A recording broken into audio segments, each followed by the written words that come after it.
귀신 씨나락 까먹는 소리를 한다라는 표현이 우리말에 있습니다. 씨나락은 추수하고 남은 흩어진 벽실을 말합니다. 귀신이 씨나락을 까먹은 것을 본 사람도 없고 그 소리를 들은 사람도 없습니다. 그래서 귀신 씨나락 까먹는 소리를 한다는 말은 허무맹랑하고 말도 안 되는, 이치에 안 맞는 말을 할 때 그 표현을 씁니다. 귀신 씨나락 까먹는 소리를 한다. 또 귀신같이 알고 온다, 귀신같이 맞춘다, 이런 말도 우리가 생활에서 쓰곤 하고 듣기도 합니다. 이 말은 그만큼 틀림이 없을 때, 잘 맞출 때, 정확할 때 이 말을 합니다. 비상한 재주나 대단한 능력을 말할 때도 귀신에 비유해서 말하곤 합니다. 오늘날 귀신과 관련된 영화나 드라마들이 있는 것을 봅니다. 귀신을 소재로 해서 공포영화를 만들기도 하지만 요즘에는 귀신과 인격적인 교제가 가능한 재밌는 구성으로 귀신이 등장하는 것 같습니다. 최첨단 시대를 살고 있는 현대사회, 우주선을 발사하고 지구 말고 다른 살만한 행성이 없을까 하고 우주를 돌아다니는 시대인데도 귀신의 존재는 여전히 궁금하고 두려운 존재입니다.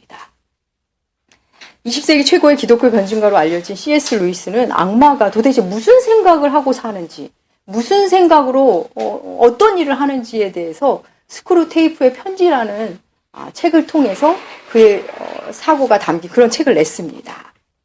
스크루테이프라는 악마가 자신의 조카 웜우드에게 편지를 쓰는 형태입니다. 아주 흥미진진하면서도 매우 진지하게 써내려간 책입니다. 그는 그 책 서문에서 인류가 범하는 악마에 대해 인류가 빠지기 쉬운 오류 두 가지를 말합니다. 하나는 악마의 존재를 믿지 않는 것, 그것이 오류고, 또 하나는 악마를 믿되 불건전한 관심을 지나치게 쏟는 것이라고 말합니다. 너무나 올바른 지적입니다. 악마의 존재를 부정하는 것도, 또 악마를 숭배하는 것도 모두 잘못된 태도입니다. 오늘날 교회는 악마와 사탄 얘기를 하지 않습니다. 과학과 지성의 이름으로 영적인 것과 점점 멀어져 버렸기 때문입니다. 그러는 사이에 젊은 세대는 타로점을 치고 운세를 점치면서 신개념의 21세기 미신을 만들어가고 있습니다. 성경은 악한 영이 여전히 활동하고 있음을 누누이 명백하게 우리에게 말해줍니다. 스크루테이프의 편지에서 악마 스크루테이프는 악마들의 가장 좋은 협력자, 최고의 협력자를 말하는데 누구를 말하는지 아십니까? 오늘날 악마의 최고의 협력자는 바로 그저 껍데기뿐인 교회라고 말합니다. 에덴에서 뱀을 이용하여 악을 침투시킨 그 사단의 전략은 여전히 오늘날도 유효합니다. 오늘 본문은 예수께서 더러운 귀신 들린 자를 만나는 장면입니다. 거라사 지역, 이곳은 이방인의 땅입니다. 예수님이 만난 귀신 들린 자는 지금 무덤 사이에서 나왔습니다. 그는 무덤 사이에 거처한다고 말합니다. 그가 거처하는 곳은 생명이 없는 곳입니다. 죽음 사이에 그는 살고 있습니다. 생명 없는 그 광기가 사람들이 힘들게 합니다. 사람들은 그를 움직이지 못하게 쇠사슬로 묶고 그를 동여 맸었습니다. 그렇지만 그는 힘이 점점 강해져서 쇠사슬을 끊고 고랑을 깨뜨립니다. 힘으로 그를 막을 수가 없습니다. 그리고 마구마구 소리를 지르며 다닙니다. 다른 복음서에서는 그가 옷도 입지 않고 다녔다고 말합니다. 부끄러움도 없습니다. 수치심도 없습니다. 언제나 다른 사람에게 위협적이고 두려움을 줍니다. 그렇다고 자신을 잘 돌보는가, 자신에게 도움을 주는 행동을 하는가? 결코 그렇지 않습니다. 돌로 자신의 몸을 해했다고 말합니다. 자해합니다. 오늘 본문 속 더러운 귀신 들린 자의 모습은 귀신의 특징을 아주 잘 보여주고 있습니다. 귀신은 사람을 생명이 있는 곳에서 멀어지게 합니다. 죽음이 있는 곳으로 데리고 갑니다. 그리고 사람과 분리시킵니다. 귀신은 최종적으로 모든 것을 분리하는 게 목적입니다. 누구와도 소통이 되지 않게 만듭니다. 자신의 힘을 과시해서 사람들에게 공포를 줍니다. 하나님을 대적하는 사탄은 우리 사람이 맺는 관계를 다 깨뜨리고 불통으로 데리고 갑니다. 사람과 사람, 사람과 하나님, 사람과 자연. 그 관계를 다 깨뜨리고 분리시하는 것이 목적입니다. 그리고 스스로에게도 자해합니다. 그러면서 고통을 줍니다.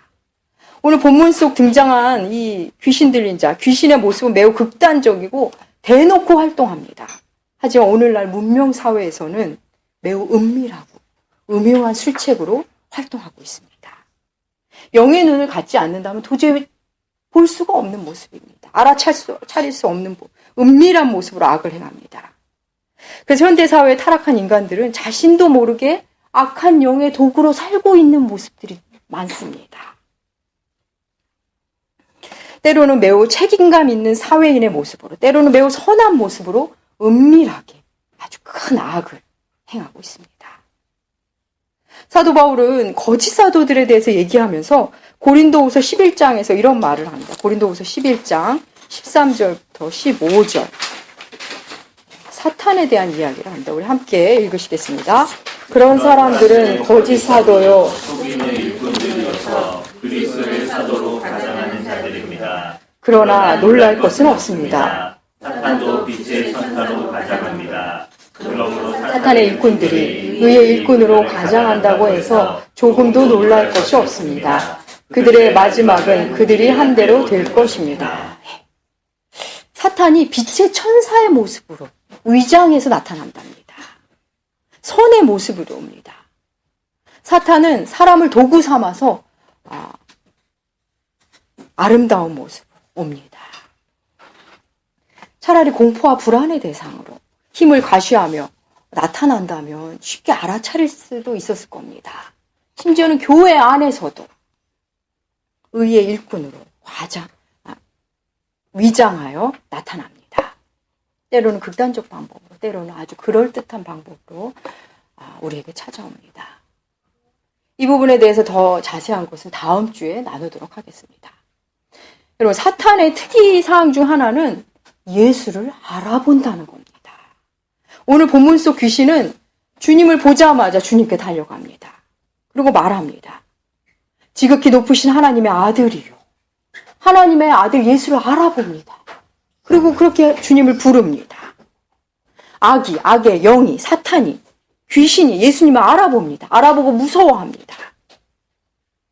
마가복음은 귀신을 알아보는 이 사탄의 모습을 여러분 맥락 속에서 한번 볼까? 바로 위에 이런 사건이 있었습니다. 예수께서 풍랑을 잠재우시자 제자들은 이런 말을 합니다. 여러분의 성경 4장 바로 윗부분 40절 41절 우리 함께 읽으시겠습니다. 4장 40절 41절입니다. 이에 제자들이 이르되 어찌하여 이렇게 무서워하느냐 너희가 어찌 믿음이 없느냐 하시니 그들이 심히 두려워하여 서로 말하되 그가 누구이기에 바람과 바다도 순종하는가? 예. 제자들은 주님을 보고 그가 누구기에 바람과 바다를 명하여 순종하게 하지? 하면서 의아해합니다. 여전히 주님을 모르는 제자들. 그리고 뒤이어서 나오는 장면은 귀신은 단번에 주님을 알아봅니다. 아마 의도적으로 마가는 이 사건을 연결한 것 같습니다. 지극히 높으신 하나님의 아들 예수여라고 주님을 부릅니다. 귀신은 예수님을 알지만 믿지는 않습니다. 예수님을 알고 무서워도 하지만 주님을 의지하거나 주님을 주님으로 모시지도 않습니다. 그래서 귀신의 이 말은 신앙 고백이 아닙니다. 여러분, 알지만 믿지 않는 신앙, 의지도 하지 않고 예수를 주로 모시지 않는 신앙은 사실 귀신과 크게 다를 바 없는 신앙일 수 있습니다. 고백만 하고 삶으로 주를 섬기지 않는 신앙, 행함이 없는 신앙에 대해서 야고보서는 이렇게 말합니다. 야고보서 2장 19절입니다. 표준세 번역으로 실어놨습니다. 함께 읽으시겠습니다. 당신은 하나님이 한 분이심을 믿고 있습니다. 그것은 잘하는 일입니다. 그런데 귀신들도 그렇게 믿고 떱니다. 사단도 하나님을 두려워합니다. 예수를 단번에 알아본 그는 이어서 주님께 말합니다. 당신 나와 무슨 상관이 있습니까? 사탄은 예수님의 절대 권위를 알아보고 그냥 떠나가시길 원합니다. 여러분, 악한 영들은 자신이 어둠이라는 걸 이미 잘 압니다. 그래서 빛을 두려워합니다. 빛이 오는 것이 싫습니다. 그래서 빛의 사역을 다 방해합니다. 그래서 귀신들은 언젠가 자기들이 쫓겨나리라는 사실을 압니다. 당신과 내가 무슨 상관이 있습니까? 나와 당신이 무슨 상관이 있습니까? 말한 그 사탄이 오늘날은 우리에게도 말합니다. 조금 다른 방식으로 우리에게 이런 말을 합니다. 우리가 누군가를 섬기고자 할 때, 누군가의 아픔에 동참하려 할 때 그게 너와 무슨 상관이 있어? 네가 왜 그 일을 해야 돼? 누가 고통 중에 있는 것을 도우려고 할 때, 힘겨운 사람을 도우려고 할 때 너와 무슨 상관이야? 너한테 유익이 없잖아. 오히려 너한테 손해잖아. 그건 낭비일 뿐이야. 라고 속삭입니다. 사탄은 우리에게 이웃을 돌볼 때 늘 이렇게 말합니다. 교회를 사랑할 때 늘 이렇게 말합니다. 너와 무슨 상관이 있느냐. 그렇게 말한 주님께 당신과 나와 무슨 상관이냐고 말한 그 귀신이 이어서 예수님께 말합니다. 나를 괴롭게 하지 마소서. 나를 괴롭게 하지 마소서. 간청합니다. 나를 그냥 내버려 두세요. 예수, 나 좀 그만 내버려둬 말합니다. 여러분, 말씀 사역을 하다 보면 가끔 듣는 말입니다. 바르게 예수님을 믿읍시다. 삶이 신앙입니다. 삶으로 예배합시다. 교회 생활에 익숙한 것은 종교 활동이지 이제 진짜 신앙생활을 하셔야 합니다. 열심히 말하면 그렇게 사랑과 선행을 격려하며 선포하면 사람들이 말합니다. 목사님, 저 좀 그만 괴롭히세요. 저를 좀 괴롭히지 마옵소서 말합니다. 지난해 있었던 일입니다. 한 11시가 넘어 자정으로 가는 시간에 예전에 알던 분, 타 교회 다니시는 교우 한 분이 전화를 하셨습니다. 지금 자기 가정이 너무 힘드니까 도와주실 수 있냐는 겁니다. 그래서 부랴부랴 옷을 입고 윤집사와 함께 갔습니다. 가보니 집안이 난장판이었습니다. 엄마는 엄마대로, 아빠는 아빠대로, 그리고 다 큰 아들을 어떻게 손을 못 대고 감정적 대치 상태, 온 집안이 분노로 꽉 찬 것 같았습니다. 그래서 제가 아들을 만났습니다. 얘기 좀 하자. 난 너의 얘기가 듣고 싶다. 너네 부모님 얘기 말고 너의 얘기가 듣고 싶다. 그때 아이의 첫 반응. 이 일이 목사님과 무슨 상관이 있습니까? 도대체 당신과 우리 가정이 무슨 상관이 있습니까? 왜 이 골치 아픈 일에 상관하려 하십니까? 상관 말고 집에서 나가십시오. 그 아이가 그렇게 말했습니다. 우리 안에 악은 관심과 사랑에 대해서 상관하지 마시오. 나를 괴롭게 하지 마시오. 라고 일축합니다. 예수라는 빛이 자신 안에 있는 자신의 어두움을 무너뜨린 것을 알기 때문에 사탄은 예수의 등장이 가장 두렵습니다. 그래서 예수님의 등장에 주님의 말씀에 아주 예민하게 반응할 수밖에 없는 것입니다. 주님은 귀신에게 말합니다. 그 사람에게서 나오라. 그 사람에게서 나오라. 더러운 귀신아, 그 사람에게서 나오라. 주님의 말씀은 귀신을 괴롭게 합니다. 고통스럽습니다. 주께서 다른 어떤 것을 동원해서 협박한 것이 아니라 그저 말씀하신 것뿐인데 귀신은 그 사람에게서 나옵니다. 오늘날 기사를 접하면, 신문 기사나 뉴스 기사를 접하면 이 범죄 기사들이 많이 나옵니다. 도무지 사람으로서는 할 수 없을 것 같은 일들을 사람들이 하고 삽니다. 어떻게 사람이 저런 일을 할 수가 있어?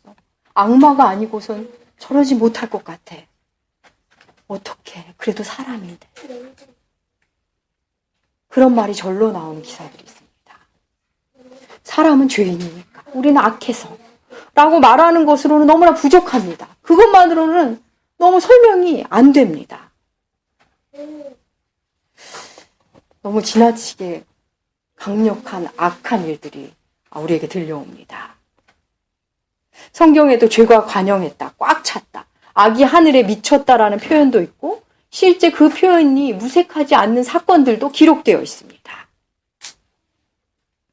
여러분, 우리는 이런 현상을 어떻게 이해해야 할까요?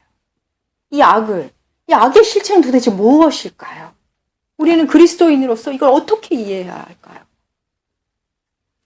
사탄은 사람의 몸에 집착합니다. 사탄은 인간의 몸을 빌리지 않고서는 악을 행할 수 없습니다. 속이고 살인하는 자지만 사람을 빌려서, 사람의 입을 빌려 속이고 사람의 손과 발을 빌려서 살인하는 것입니다. 홀로는 악을 행할 수 없습니다. 여러분, 태초에 에덴에서도 그러지 않았습니까? 사탄이 어떤 영적 실체로 나온 게 아니라 뱀이라는 어떤 보이는 실체를 이용해야만 악을 행할 수 있었습니다. 인디안 추장 할아버지와 손자의 대화입니다. 할아버지가 말합니다. 내 안에는 늑대 2마리가 항상 싸우고 있단다.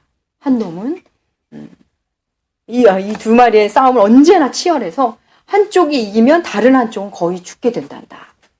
한 놈은 악마 같은 놈이야.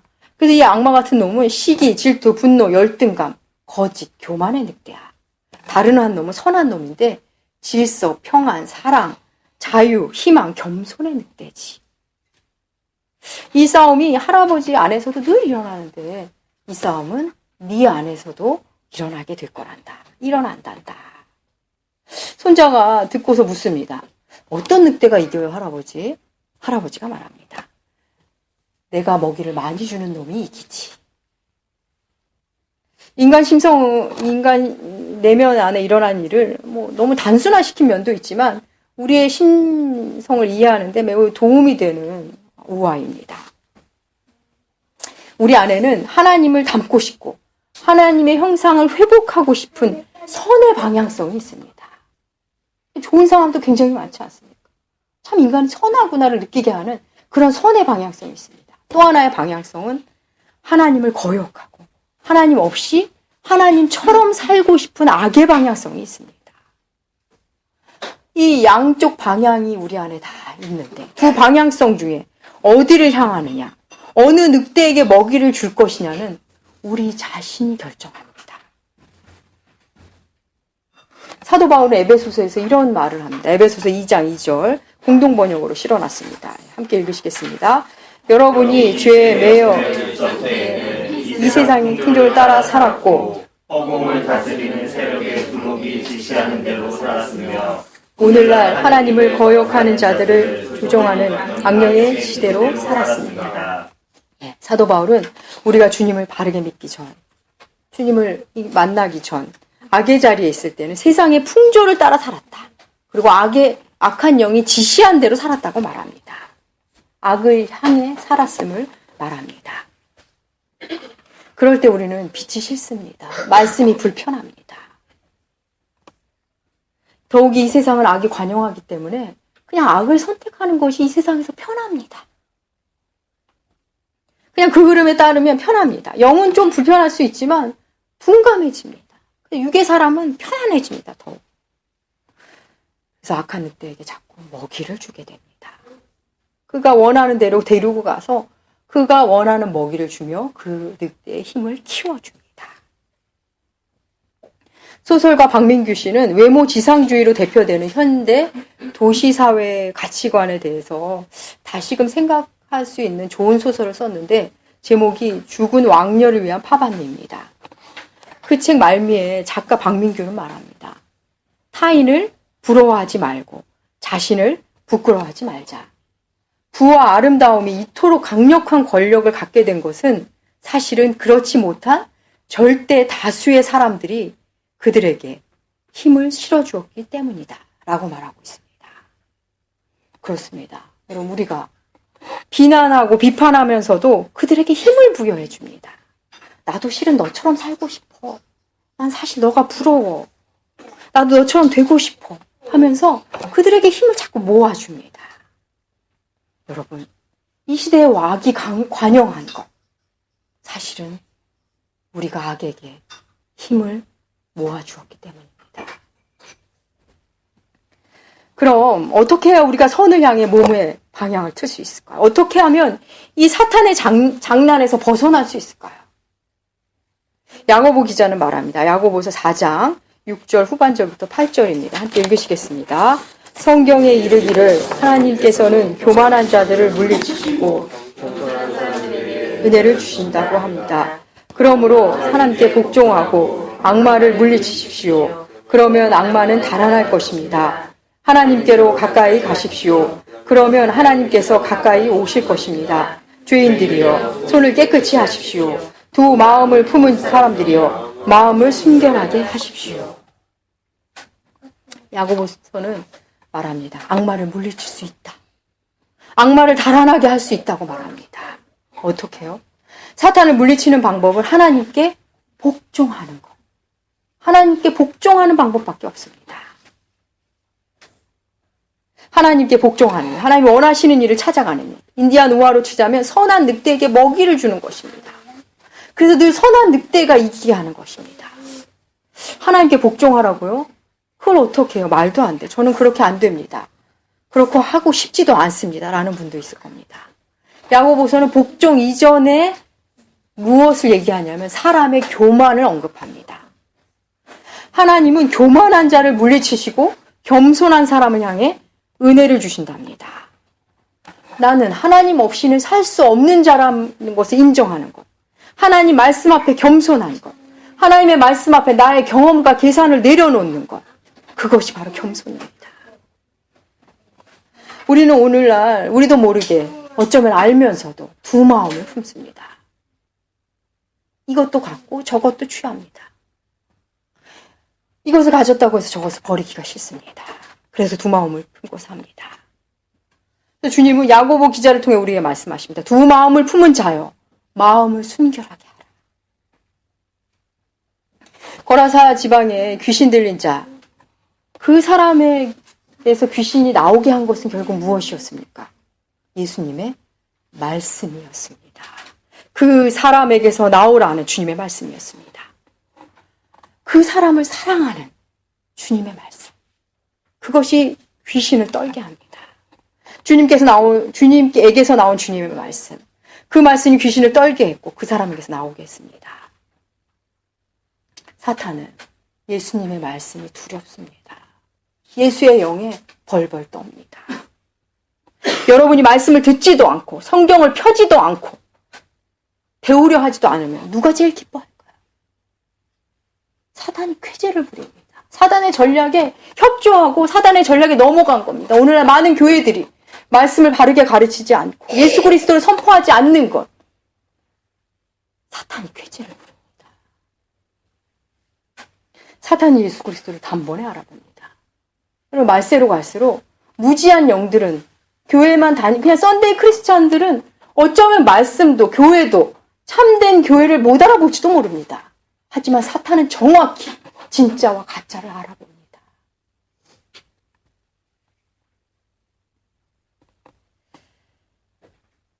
우리가 말씀을 멀리할 때 사탄은 쾌재를 부립니다. 오늘날 교회는 다니되 하나님의 말씀을 가까이 하지 않는 것, 사탄이 기뻐하는 일입니다. 원망하고 불평하며 스스로 소외된 자리로 가는 것, 사탄이 우리에게 들어올 수 있는 좋은 기회를 만드는 것입니다. 사랑하는 여러분, 사탄은 지금도 우는 사자같이 삼킬 자를 참고 있습니다. 말씀 앞에서 교만한 자, 하나님 없이 살 수 있다고 생각하는 그 교만은 주님과 멀어지게 합니다. 아무리 교회를 열심히 다니고 새벽 기도에 뭘 다 하고 교회를 하나 세워도 말씀 앞에 교만한 자는 하나님의 은혜를 주실 수가 없습니다. 사랑하는 남교회 교우 여러분, 악에게 힘을 실어주지 맙시다. 악한 늑대에게 밥을 주지 맙시다. 우리의 교만은 사탄에게 힘을 실어주는 것입니다. 오직 예수의 영으로 충만하여 우리의 심령에 사탄이 발붙이지 못하도록 예수의 이름으로, 예수의 말씀으로, 예수의 영으로 충만한 여러분들, 그리고 여러분의 가정들, 그리고 나무교회 되시길 축복합니다. 기도하겠습니다. 하나님 아버지, 악이 관영한 시대입니다. 생각해보면 인류에게는 늘 악이 있었고 늘 그 악에 동조하고 힘을 실어주는 대다수의 사람이 있었습니다. 예수의 영이 아니었다면 무엇이 선이고 무엇이 악인지 모르는 채 악에 동조하며 악에게 쫓기고 악에게 희생당했을 인생이었을 테인데 주께서 함께 하시니 너무나 감사합니다. 주님, 이 시간 고개 숙인 주님의 사랑하는 자녀들에게 은혜를 주시사 겸손하게 하시고 겸손 위에 부어진 주의 은혜로 더욱 하나님을 가까이 하는 우리들 되게 하여 주시옵소서. 감사드리며 존귀하신 예수님의 이름으로 기도합니다. 아멘.